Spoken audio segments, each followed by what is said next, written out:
Today on Big Red's Cooking, we make pizza.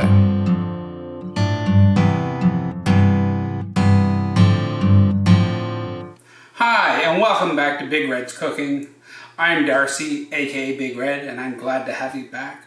And I have what I think, again, is another fantastic video.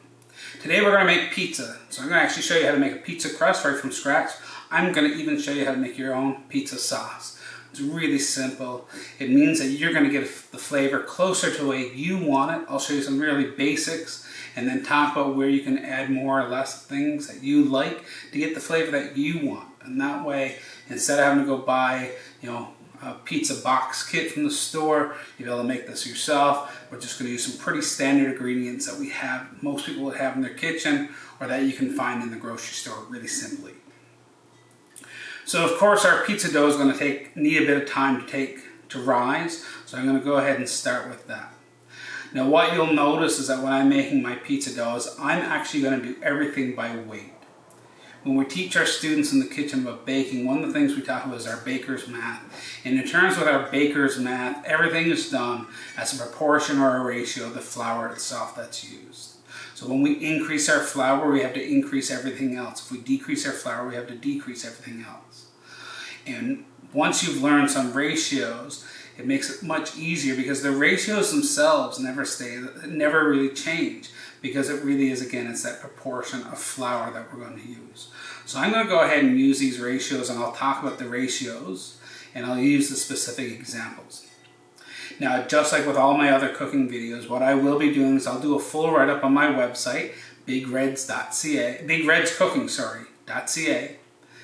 and I'll have everything there, and what I'll do specifically for the pizza crust is I'll have the recipe with 3 different columns. So the first column, I'll actually give everything in the specific ratios that I use.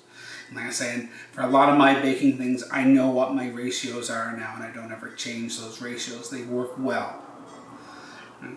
What I'll then do is I'll give the specific weights that I use today so that you can see exactly how much, and then that becomes a good judge.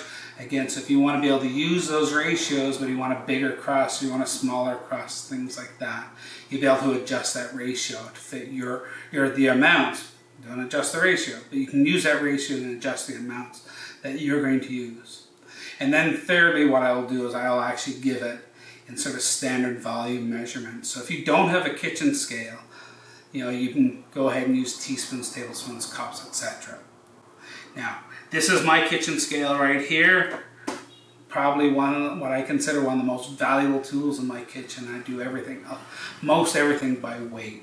It's just far more accurate. And one of the really nice things about it is that as we're adding ingredients for example, when I'm doing the ingredients for the crust today, I can just keep hitting the tare button and it's going to zero it off, and now I'm ready from scratch, right from zero again, as I'm continually adding things into my bowl. So I just find it much easier, much simpler. Like I say, it's far more accurate. So go ahead and put our bowl on our scale and turn that on. So again, I'm actually going to do this in a cast iron pan, and I'll talk about that a little bit more later. We're just going to focus on getting our crust made for today. And I know what I like for a really good sized pizza, and it gives me enough for a meal and then a little bit left over. And who doesn't love cold pizza? I know I do. So this works really well for me, and I'm going to start with 200 grams of flour. Now this is just a good all-purpose flour. There's nothing special about this whatsoever. And there we go, we have our 200 grams of flour. So what I can then go ahead and do is I can just hit 0, and now as far as my scale is concerned, that bowl is empty and I can start adding the rest of my ingredients. So in terms of yeast, I'm actually using a quick rise instant yeast. It's a little bit different than active dry. Most people use active dry at home. I prefer the instant because I can add it directly right into my flour. I don't have to go mixing in with water with a little bit of sugar and letting it come alive before I add it into things. With our instant dry, we add it directly in. Now if we're using instant dry, we actually use less than when we use active dry. So I will, when I type this up, what I will do is I'll actually tell you the varying amounts that you would use if you're using the instant yeast versus the active dry. So what I need is 1%. So since I have 200 grams of flour, I need 2 grams of this. There we go. Here's our 2 grams of our yeast. And again, I'll go ahead and scale that, zero off my scale. The next ingredient I'm going to add is salt. I prefer to use sea salt, but again, particular type of salt you use doesn't really matter. In this case, I need 2%, so that's going to be 4 grams. And salt is actually a really, really important ingredient whenever we're doing anything with yeast. The salt is actually in there as a conditioner. It helps our gluten to develop and gives our crust some structure. But it's also really important for flavor as well. So we can go ahead and zero that off. And what I'm going to do now is I'm just going to give this a little whisk around. And that way I can make sure that all my dry ingredients are all equally distributed through my flour. Okay, so our next ingredient that we're going to need is now some oil or fat of some form. I prefer to use olive oil. I like the flavor, things like that. You don't have olive oil, that's okay. Go ahead and use a bit of vegetable oil. You can use a bit of shortening, lard, whatever you have. The proportions are going to stay the same. So what we need is 8% by weight of our flour. So again, since I was using 200 grams of flour, it's going to mean I need 16 grams of olive oil. So I'm just going to go ahead and add that right on in. There we go, we have our 16 grams. And then last is going to be our water. Now the temperature of our water is really, really important. We don't want water that's too hot nor too cold. Yeast is living, and just like us, we have temperature ranges that we function best. If it's too hot, I know the last few days here locally it's been really hot and everyone's complaining they just can't do anything. Or if it's too cold, same thing. So what we want when we're working with yeast is we want water that's about 90 to 95 degrees Fahrenheit, which is really right around body temperature.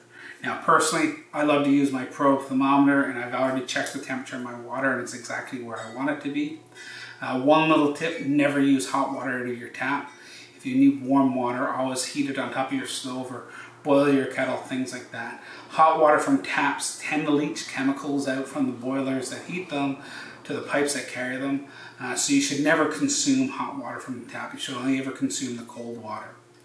So I'm going to go ahead, and I need 60% by weight. So in my case, it's going to be 120 grams or 120 milliliters of water. Okay, so we have our water in there, and that's really all of our ingredients. So what I'm going to do is I'm just going to remove my scale at this point. And I'm just going to pull this together until it's a bit of a shaggy dough. And then what I'm going to do is I'm actually going to flip it out onto my cutting board, and I'll knead it into a much better dough at that point. Now, and this really, what this is just doing is just going to make sure that I didn't have water or liquid going all over the place. And really important to knead this together. What we're trying to do is make sure that all of our ingredients are really well incorporated. We're trying to develop that bit of gluten. Now we don't want to over knead it, and we don't want to under knead it. What we're trying to do is get a nice sort of smooth, and what you'll notice is that the more you knead it, it actually is almost like it becomes a little bit drier. And really what we're doing is we're activating that gluten, and we're developing our dough. I personally like a nice soft crust. When it comes to pizza, I want something that I can chew through, but I don't want something I'm sort of having to feel like I have to use the jaws of life to get through. So part of that, I achieve that by having the higher oil content. It's at 8%. You can see our dough is getting a little bit nice and sticky here now. It's starting to get a bit smoother. It's not sticking to my counter. Got these lovely concrete countertops, which is great for working this dough. So what I'm going to do is I'm going to go ahead and put this right back in this bowl here again, and we're going to need to let this sit for about 45 minutes to an hour. So I'm going to really quickly send a quick hello to my friends Marilyn and Lance. They live down in Australia. They recently sent me a whole package of these. These are beeswax wraps, and they're great. They're reusable. They're just as good as a plastic wrap, but we don't have to throw them away. So I'm really excited about adding these into my kitchen tools. This allows me to wrap up my bowls and not have to worry about throwing plastic away. So we're just going to set this to the side. We're going to let this proof up, and really what we're looking for is for it to double in size. So while that goes ahead and does its thing, we're going to shift over to our workbench and we're going to start on our tomato sauce. Okay, so we're going to go ahead and get our mise en place done. And if you've watched my show before, you know mise en place is just a fancy French word for our prep work.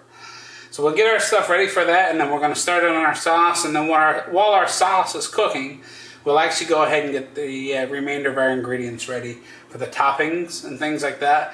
And then hopefully by the time we get all that done, our crust will be ready to go, and we'll be able to get that pizza cooking. So I'm going to go ahead and again just get our nice quick pass on our steel. If you watched my video all about maintaining knives, and if not, I'll link it down below. We know that's a really important step. I did a video recently about knife grip, and I had a lot of people asking me about onions and how to properly dice onion following that. I'm going to do a whole video on that really soon, and that'll be one of my Technical Tuesday videos. I'm going to start calling it. I think what we're going to do is we're going to call Fridays Family Food Friday, and we're going to do Technical Tuesdays. So I like a nice oniony type sauce, so I've got a small onion here, and I'm just going to go ahead and do this in a julienne.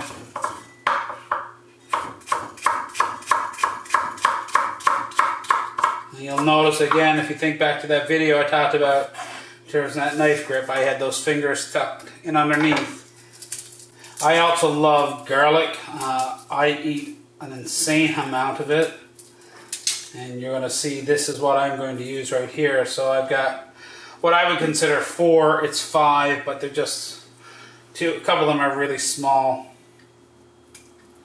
and I tend to like a really garlicky type sauce. And there's lots of different ways of peeling garlic. Sometimes we get lucky and the paper on these comes off really simply. Other times it's a bit more of a struggle. Oh, there's my last little piece. So I'm just cutting the butt ends off.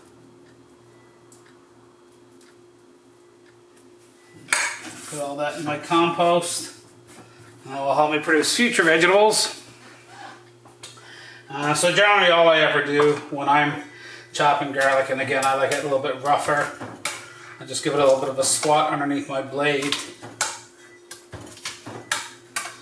And then just give it a bit of a rough chop there.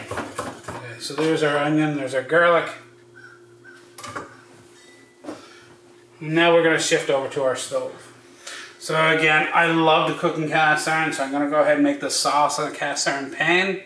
The other thing, one of the reasons why I love to use a skillet for a sauce like this is that I want to be able to eliminate as much water content as possible. I don't want a really loose, thin sauce. I like a thicker sauce for my pizza. Now, this is one of these things where you can go ahead and adjust it. You know, if you think that's too much onion for you, add less. You think it's not enough onion, go ahead and add more. There's really no right or wrong for this. This is just like making a cup of tea. How much sugar should you put into a cup of tea? Personally, I don't put any sugar in my tea. I know people put 3 and 4 teaspoons. Is it right or wrong? Neither. It's just how they like it. So when it comes to a tomato sauce for a pizza like this, there really is no right or wrong. It's one of these things where, you know, experiment with it a little bit. I don't ever really measure things off. Okay, so I've got my pan heating. I'm going to go ahead and add some olive oil into my pan here. And again, I tend to add a lot of olive oil. I think it adds a lot of body and richness to our tomato sauce. And I've got that sort of, you know, while I had my pan on a high heat to get it started, I've now reduced that down. I'm going to go ahead and add those onions in. And you can hear there's a little bit of a sizzle, but we're not trying to brown these off too much. Really, what our goal is going to be is to caramelize our onions some. So our onions are coming along nicely here. And really what we're going to do is we're actually going to wait until our onions are almost completely finished before adding our garlic in. Garlic has a tendency to burn really bad, especially when it's fairly minced like I've got down here. So I don't want that burned garlic flavor. I want to be able to give it a few moments to be able to cook. but I don't want to be able to burn. So until my onions are really nice and soft and tender, I'm going to hold back on my garlic. Okay, so our onions are looking really good here now. We can see we've got some coloring happening with our onions, not a lot. Some of those thinner pieces have color. So I'm going to turn that right down on low now, and I'm going to go ahead and add my garlic right on in.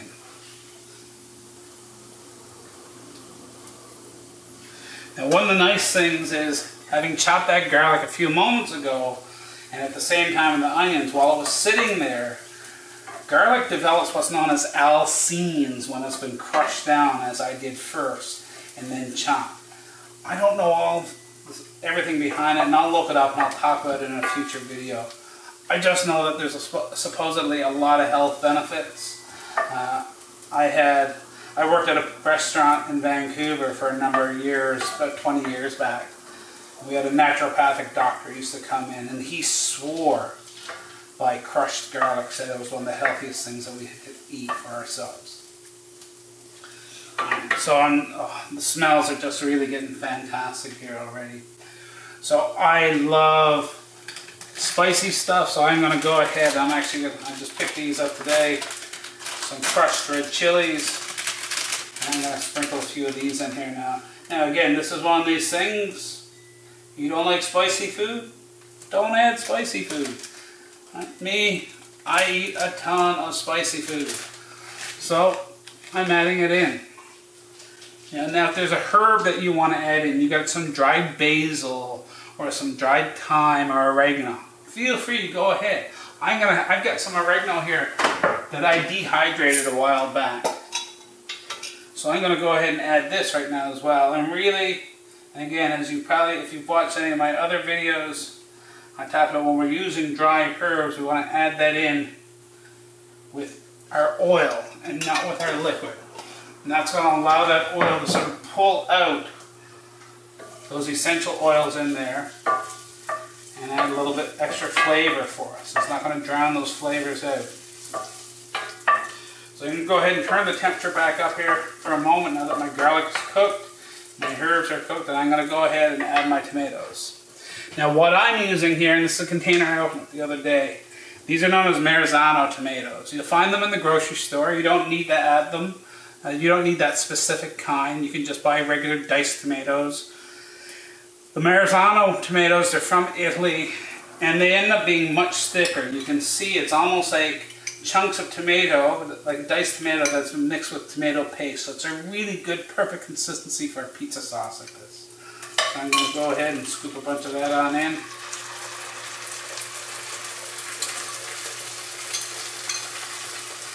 And if you've ever been anywhere that does a true Italian Neapolitan style pizza, which is the most famous worldwide, to get their designation to do pizza, they actually have to use that kind of tomato. We'll just give that a little stir.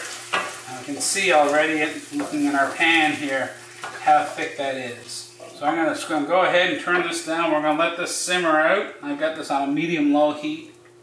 And we're just going to let that simmer out, and all those flavors will sort of meld together really nicely. And then that'll be ready for our pizza sauce. So while that's simmering, what we're going to do is we're going to go back over to we'll start getting our other ingredients. We're going to take a few moments, clean up. Really important concept I talk to my students about all the time. I teach them 4 letters, C-A-Y-G. And that stands for clean as you go. Now you guys don't want to watch me clean, so I'll be jumping ahead in a moment. But I'm constantly cleaning as I'm working away on stuff like this. So our sauce is doing really nicely here now. I'm just going to give that a little stir. And one thing that I will never do is I never add any salt until my sauce is completely finished. Part of the reason is that's going to contain reduced down. There'll be a little less water content there when I go to use it versus the way it is right now. So if I were to season that perfectly and then come back in 20 minutes and reduce down, what I might find is that it's just too salty for me. So we always want to add our salt at the very last minute. So I'm not even going to bother tasting it. There's no need to. So I've got that turned right down. I'm just going to let that simmer away. We'll watch that simmer. We'll check it on every so often, give it a little bit of a stir. but otherwise we're going to be focusing on our cutting board for a bit. Okay, so I'm going to go with a really simple pizza today. I've got some nice dry salami, and I've got, again, my second little hello. I'm going to say hello to my cousin William. He lives in Halifax. I was visiting he and his dad and his brother James recently and their mom Susan. And William has turned into quite the gardener, and it really, really impressed me. So as I was leaving the other day, he gave me this little bell pepper, and I saved it knowing I wanted to be able to do it and feature it in a video. So hi William, he's one of my subscribers, and I'll take this moment to, if you're really enjoying these videos, I'll ask you to go ahead and subscribe as well, just like he's done. We'll just take this, we'll core this out.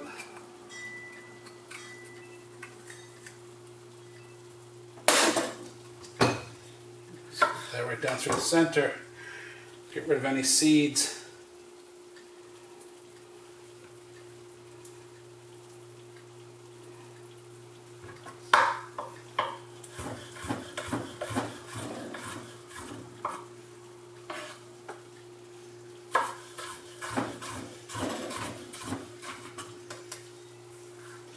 So put that to our side here.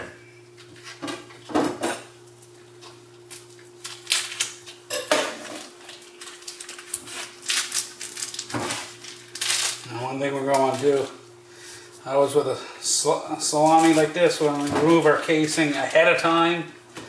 Because if we don't remove that, then we're going to have to peel it off a whole bunch of slices. So we'll just go ahead and slice this down. I'll give it a little piece, a little taste right now. Fantastic stuff. Put that to the side. We'll grab a few mushrooms here, and we'll just give these a quick slice. Got nothing fancy with those. Just push those to the side. And you can see our tomato sauce is starting to get nice consistency here. So I'm liking the way this looks. I'm going to grab a spoon, give that a little taste. Got the really nice, bright, wonderful tomato sauce flavor, but it definitely needs some salt. Now, a lot of people like a sweet tomato sauce for pizza. Personally, I don't. But if you do, you know what? Go ahead, sprinkle a little bit of sugar in there. That's all right. And I think that's great. Nice. It's got just the amount of salt I'm looking for in there. So what I'm going to do is I'm going to go ahead and turn this off now. We're just going to let that sit there and mellow out. I don't want it to be super hot when I put down my pizza. So what we'll do is we'll get our cheese grated off. I'm going to go ahead and turn my oven on right now. Now, what you want to do when you're making pizzas, the hottest your oven will go to, set it to that. You're going to want to make sure you bake it in the center, especially if you're doing it in the cast iron. The cast iron can really take a lot of heat. But pizza, really, it's key to cook it at that nice high temperature. Another great thing for cooking pizza on, I have one in the oven, I leave it in there at all times, is that I do have a pizza stone as well. But you can go ahead and bake this on a sheet pan. Now, if you are baking on a sheet pan, I would recommend trying to have a fairly good quality one, because otherwise the high heat may cause your pan to buckle a little bit. But I'm going to go ahead and set mine up. My oven will actually go to 550, so I'm going to go ahead and turn that on there now. I want to make sure that that oven is really well heated by the time my pizza is ready to go into the oven. Okay, so I'm going to go ahead and start grating up my cheese here now. Now, I know, I almost guarantee I'm going to probably get some comments about this. And I say bring it on. Choice of cheese for pizza is a really personal thing. Today, I've got some aged white cheddar, and I've got some pepper jack. Like I said, I like that spiciness. I like the pepper jack. The jack is very similar to mozzarella, which is traditionally what we would use. And if I was doing a pizza margherita, I'd probably go out and get some nice buffalo mozzarella. But this is just a good old-fashioned homemade pizza, and the reality of it is I'm limited to what I can get locally. I live in a small rural town. So we make do with what we've got, and like I say, so to me, I find this works out to be a great blend. But go ahead and use the cheese of your choice. You might even see my dog poking her head in there. She loves cheese, and I think she's hoping for a little treat. So there you go, we've got our cheese all grated. Give that a little bit of a stir around. And put that to the side. Okay, so our oven is almost up to full temperature here now. It'll be there ready soon. Let's have a look at our crust. We can see our crust has risen quite nicely. It's sort of doubled in size, which is exactly what I'm looking for. So what I'm going to go ahead and do, where I'm using a cast iron pan and it's so thick, I want to be able to preheat my cast iron pan.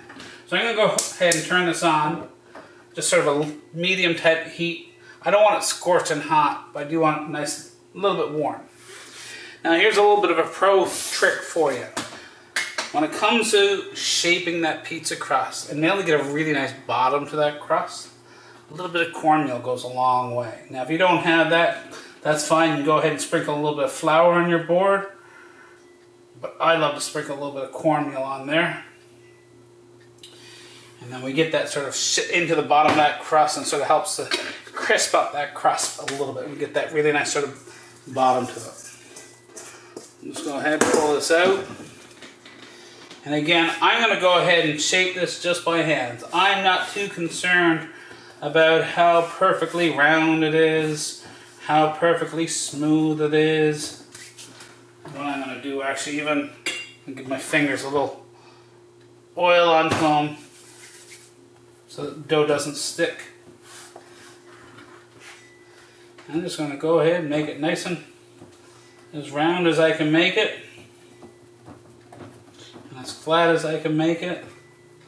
But like I say, I'm not doing this for a restaurant. I'm doing this is Family Food Friday. This is meant to have fun, and this is one of these things where you get your kids involved. You know, let them shape out their own crust. They'll have so much fun doing it. And I tell you what, when they make their own pizza, they're going to enjoy it way more than anything else.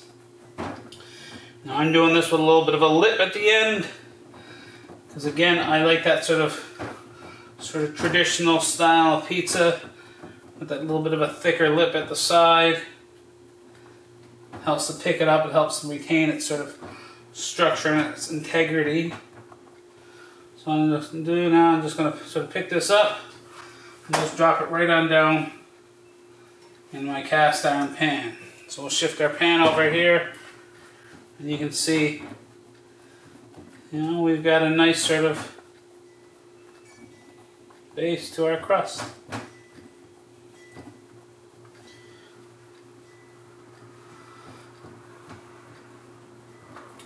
And again, you can go ahead and make any final adjustments you need right in the pan. Turn that pan off. Now what I'm going to do is I'm just going to I want to make sure it doesn't bubble up too much. So I'm just going to give it a few pokes right into the crust itself, and that's going to prevent it from having any really big air bubbles.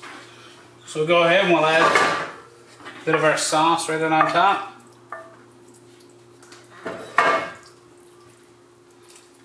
You can see how nice and thick that sauce is. Look how nice dark red that color is.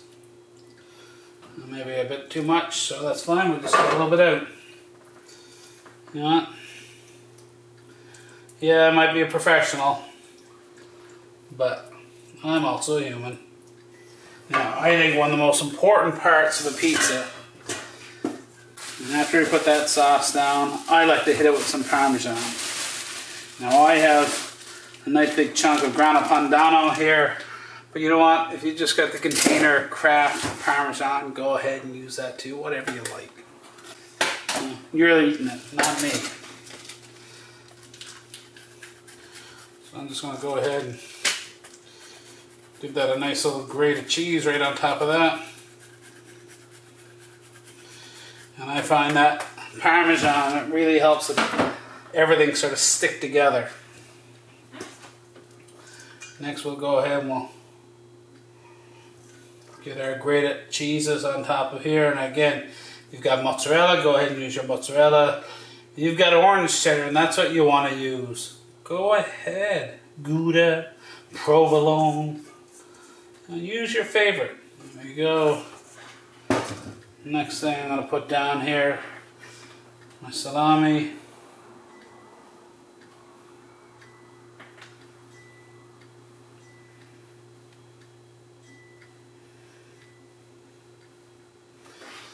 And then go ahead and put these peppers down again. Thank you, William.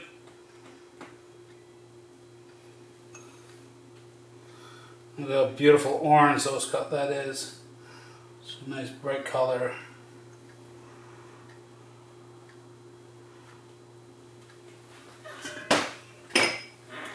We got a few mushrooms here. I like to put my mushrooms at the very top. I always use fresh mushrooms. And again, I want them right at the top so that all that excess water that's in those mushrooms can be able to escape. Won't be trapped. It won't be making anything else soggy. And then just for good measure, I'm going to go ahead and just give it a small, little bit more Parmesan right over the top. And it's ready to go into our oven. Well, how's that for timing? Our timer just went off, our oven's ready to go, our pizza's good to go. So I'm going to go ahead and pop this right on in here now. Alright, so our pizza's been in the oven for a few minutes here now, so we're going to go ahead and pop that out for a few minutes. Just have a look at that crust and we'll see how it's doing. Look at that. Now let's have a look at our crust underneath. Not quite done yet, but that top is really looking good, so we're going to pop this in for probably another 3 or 4 minutes. And we'll get that beautiful pizza that I'm looking for.